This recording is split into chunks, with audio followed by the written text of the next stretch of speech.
Xavi déclare en conférence de presse que la bombe d'Hiroshima n'était pas assez puissante. Alors lui, il essaye des nouvelles formules pour en sortir une bombe ultra puissante qui pourra détruire toute la planète Terre. Bon, plus sérieusement les gars, Xavi teste des nouvelles formules au mauvais moment de la saison. Déjà, lors du match aller face à Manchester United, il nous fait une formule, on n'a rien compris. Aujourd'hui, face à Almeria, il avait l'occasion de prendre 10 points d'avance sur le Real Madrid et casser définitivement le suspense en Liga. Donne un gros coup au moral au Real Madrid, mais non, qu'est-ce qu'il en a fait? Il est venu encore nous pondre des formules et là, on va en parler les gars, on va en parler. Salut à tous et à tous, je suis Romy de RFCB, si t'es nouveau dans la chaîne, n'hésite pas à liker, t'abonner, surtout active la cloche de notification pour ne pas rater les prochaines vidéos. On ne va pas encore s'empresser à dire Xavi out, non. Ça, c'est jusqu'en fin de saison. On va aller jusqu'en fin de saison, mais si jamais Xavi les rate, il ne prend pas cette Liga. Il nous fait des bourdes comme il nous fait des bourdes. Tonton Laporte ne va jamais le garder. Et là, on a déjà des pistes. Il y a des pistes, vraiment, pour le remplacer. Il y a des pistes, mais ça, ici dans cette vidéo, il n'est pas question d'évoquer toutes ces pistes. Mais Xavi, il a intérêt à ne pas se louper, à ne pas vraiment se louper, j'ai dit au Classico, face au Real de Madrid. Parce que là, ça va être catastrophique, les gars, catastrophique déjà. Ça commence à faire beaucoup. En une semaine, 2 défaites. Et comme je vous l'évoquais dernièrement, cette attaque du Barça, elle fait vraiment fait peur. J'ai jamais vu ce genre d'attaque au Barça où quand on marque des buts, c'est des 1-0. C'est des 1-0. C'est-à-dire, on sent que cette saison, vraiment, c'est notre défense qui fait la force. C'est la défense qui a été le point fort du Barça cette saison. C'est pas l'attaque. Parce que si il fallait compter sur nos attaquants, franchement, on ne gagnerait même pas un match. Vraiment, parce que là, le jour qu'on gagne, c'est 1-0. Et ces derniers temps, c'est des buts de Pedri, c'est des buts de Gavi. Voilà, ça sortait de nulle part comme ça. Robert Lewandowski, fantomatique. On compte déjà ici, déjà peut-être 11 matchs, 11 à 12 matchs où Lewandowski, il est fantomatique. Ce mec, il n'arrive pas à se retrouver. Lors de la vidéo précédente, j'évoquais notamment comment Xavi peut faire pour ressusciter Robert Lewandowski. Bon, pour le moment, il n'en est à rien du tout. Il n'en est rien parce que la formule autour n'est pas du tout bonne. C'est pas cohérent du tout devant. C'est à la baballe. Hier, j'avais l'impression que c'est Koeman qui était revenu sur le banc du FC Barcelone. C'est-à-dire, on a eu plus d'1 million de centres, les gars. C'était assez fou. Plus d'1 million de centres. Bon, plus sérieusement, on a transformé Araujo en numéro 9. Il a failli claquer 2 buts, mais malheureusement, c'est passé de près. Voilà. Voilà. Qu'est-ce que vous voulez? Qu'est-ce que vous voulez qu'on dise? Qu'est-ce que vous voulez qu'on dise, Xavi? J'ai l'impression que Xavi, lui, c'est des individualités. Il compte énormément sur des individualités. Ce sont des individualités qui font sa force. Pourtant, ça ne devrait pas être ça. Regardez seulement l'absence de Pedri et de Dembélé commence à gâter complètement cet effectif. Imaginez, vous, un seul instant, que un Christensen ou un Araujo, l'un des deux, se blesse, mais là, le Barça y coule davantage. Là, je ne sais même pas si on gagne le dernier de Liga. C'est le copinage. Mais je n'arrive pas à comprendre d'où vient la prolongation de Sergio Roberto. Parce que là, c'est Xavi qui valide cette prolongation. Xavi demande la prolongation de Sergio Roberto d'une année supplémentaire. Mais pour faire quoi? Pour faire quoi, les gars? Pour faire quoi? Moi, je n'arrive pas à comprendre. Xavi demande la prolongation de Sergio Busquets. Mais pour faire quoi? Pour faire quoi? Et vous voulez aller chercher Gundogan, c'est pour jouer où? À quel poste? Si vous voulez prolonger Busquets, vous allez prendre Gundogan. C'est pour faire quoi, les gars? C'est pour jouer à quel poste maintenant? Ok, bon, peut-être Busquets, il va être sur le banc, mais connaissant Xavi, avec Busquets fondamental, je ne pense pas que c'est pour laisser Busquets sur le banc.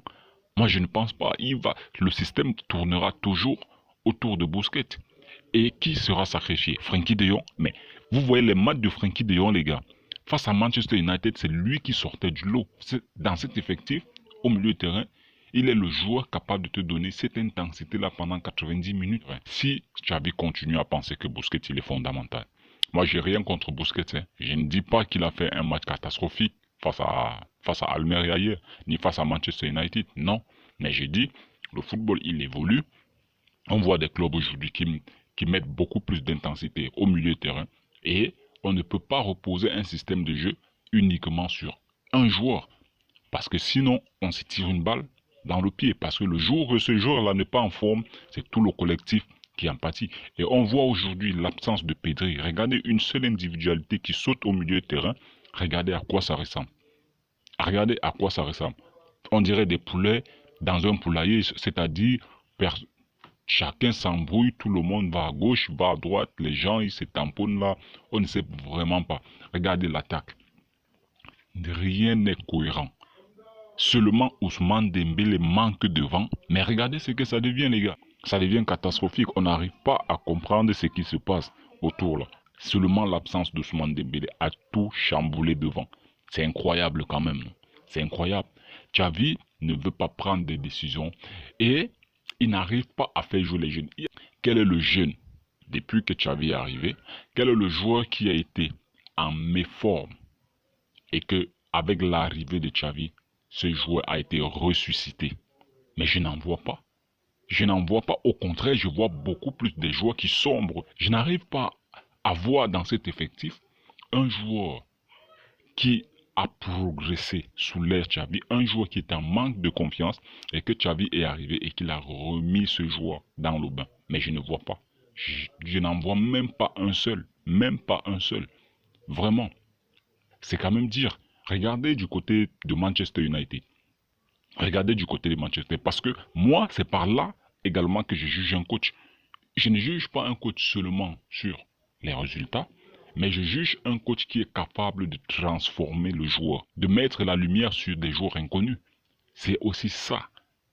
C'est où on juge un coach. À Manchester United, par exemple, avec l'arrivée d'Eric Ten Hag. Quand Ten Hag il arrive, où était Rashford? Rashford était sous l'eau. Rashford était en manque de confiance, pas possible. Il était perdu à Manchester. Le gars n'était même plus titulaire à Manchester. Regardez ce que devient Rashford encore aujourd'hui. C'est-à-dire, on retrouve le Rashford peut-être même plus fort aujourd'hui. Rashford complètement transformé sous l'ère Ten Hag. Il prend son premier trophée hier, la Carabao Cup. Vous voyez? Regardez le petit Garnacho. Qui connaissait Garnacho? Mais vous avez vu comment Garnacho il a mélangé Koundé en Ligue Europa récemment.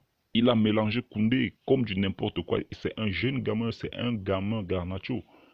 C'est-à-dire la patte Ten Hag, on l'a vu, on voit l'impact non seulement sur un collectif qui est désormais bien huilé, mais on voit également son impact sur certains joueurs. On l'a vu avec l'Ajax Amsterdam, avec des jeunes, mais qui a en fait une équipe compétitive en Ligue des Champions, l'Ajax Amsterdam, avec Ten Hag. Il vient à Manchester, il prend cette équipe. Regardez Arsenal par exemple. Les grosses décisions prises par Miguel Arteta, parce qu'il voulait en faire une équipe. Regardez, il prend le brassard, il met sur le bras de Martin Odegaard. Il retire Leno comme gardien titulaire parce que Leno ne donnait pas satisfaction à Arteta. Il retire Leno comme numéro 1 et il met Ramsdale comme numéro 1. Ramsdale qui était le second gardien lorsque Arteta était encore du côté de City. Et on voit les résultats tout de suite. Il suspend Aubameyang, qui était un élément très important de l'équipe parce qu'il ne donnait pas satisfaction. Il suspend Aubameyang et on voit ce que cette équipe devient aujourd'hui en Première Ligue. Ils ne sont pas très loin de remporter la Première Ligue aujourd'hui, qui est un championnat qui est assez compétitif, qui est le meilleur championnat du monde, avec beaucoup plus d'intensité qu'en Liga. Mais au Barça, mais Xavi n'arrive pas, en fait, je n'arrive pas à voir un jeune qui a été lancé par Xavi et qui a éclos aux yeux du monde aujourd'hui. Je n'arrive pas à voir. Pedri, c'est pas Xavi qui lance Pedri, c'est pas Xavi qui lance Gavi, c'est Koeman. C'est Koeman qui lance Pedri, c'est Koeman qui lance Gavi. Même Baldé, Xavi, il arrive. Bon, bien sûr que Baldé n'avait pas assez de temps de jeu, mais il vient avec Koeman. C'est Koeman qui fait monter Baldé pour la première fois. Et Xavi, il lui donne cette continuité-là aujourd'hui. Aujourd'hui, moi, j'aimerais voir des jeunes comme Pablo Touré, déjà d'abord, son entrée hier face à Almeria, techniquement, mais tu sens que le mec, il a ça, il a quelque chose. Regardez les passes cachées que le mec, il sortait. Ça, Sergio Roberto, même pendant 1000 ans, ne va jamais te faire des passes pareilles. Mais le petit Pablo, On sent qu'il en a sous la semelle. Et voilà pourquoi j'évoquais récemment que c'était le remplaçant parfait de Pedri. Juste que Xavi n'a pas su le mettre dans le bain au bon moment. Et aujourd'hui, on est en train de voir ce que ça dit. L'équipe est fragilisée en l'absence de Pedri. Alors qu'on a un Pablo Torre là sur le banc qui est capable de faire le relais, qui est capable de te sortir des passes qui viennent de nulle part. Parce que pour la passe, il est exceptionnel. Il est exceptionnel ce petit. J'aurais également voulu voir d'autres jeunes apparaître comme les Angel Alarcon, là, les voir vraiment éclore. Mais ils sont là depuis, mais Xavi n'arrive pas à les mettre dans le bain. Tout simplement parce qu'il ne veut pas dégager des dinosaures. Vous voyez, parce qu'il pense que ces dinosaures-là, c'est le futur de l'équipe. C'est avec eux qu'on va refaire naître le Barça. Non, c'est pas comme ça.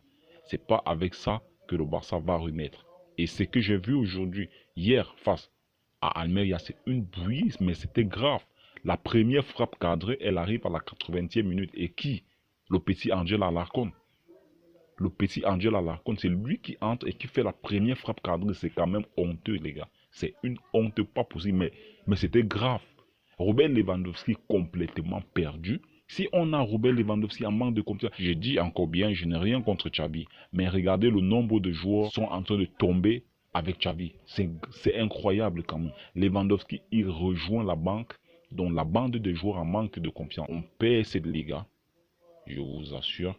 Je suis sûr, on peut voir débarquer Jürgen Klopp de Liverpool. Mais donnez moi cette équipe et cette défense parce qu'on a une colosse défense, on a des individualités et c'est ça qui fait la force. Donnez-moi cette équipe-là à Jürgen Klopp. Vous allez voir certains joueurs que vous avez perdus. Vous allez voir la résurrection de certains joueurs. Parce que pour ça, c'est un mec qui a l'art. On a vu ce qu'il en a fait de Mohamed Salah. Salah n'était pas un grand joueur comme ça. On a vu ce qu'il a fait de Sadio Mané. Et c'est ça que moi j'appelle entraîneur. C'est ça. Et aujourd'hui, Xavi, il a encore beaucoup à faire. Il doit encore beaucoup progresser sur certains aspects. Et il n'arrive pas à faire passer un cap aux jeunes, à faire passer un cap à certains joueurs. Comment Lewandowski, ok, certaines personnes diront l'âge et tout ça, il ne peut pas être le même. Oui, mais c'est pas comme ça. D'un clin d'œil, équipe de dinosaures, achat aujourd'hui au Barça, mais non, c'est quand même incroyable. C'est quand même incroyable. Lewandowski, c'est pas ce genre de joueur, c'est un joueur où à la finition, tu dois le trouver. Tu dois le trouver à la finition. Il est chirurgical, ce mec-là. Mais regardez ce qu'il devient aujourd'hui. Parce qu'autour de lui, ça ne tourne pas. Ça ne tourne pas. Le système autour de lui n'est pas cohérent du tout. On a des très bons milieux de terrain. On a des gars qui savent jouer, qui savent manier le ballon au milieu de terrain. Mais seulement en attaque, c'est brouillon. Ça n'arrive pas à aller jusqu'au bout. Voilà pourquoi on n'arrêtait pas de mettre 1-0, 1-0, 1-0. À chaque fois qu'il chamboule cette défense-là, c'est une défaite. À chaque fois qu'il chamboule cette défense-là, ça devient compliqué. Ça devient compliqué. C'est pas pour rien la stat. Sur les 8 buts encaissés, 5 buts ont été pris avec Eric Garcia comme titulaire. Vous voyez. Et Xavi choisit toujours de tourner au mauvais moment. Au mauvais moment. Et quels sont les joueurs qu'il préfère mettre? Mais c'est quand même incroyable. C'est incroyable. C'est incroyable. Voilà les gars, la vidéo elle est assez longue. Voilà, je vous laisse là-dessus. D'ici là, on se retrouve très prochainement pour une prochaine vidéo. Ciao tous.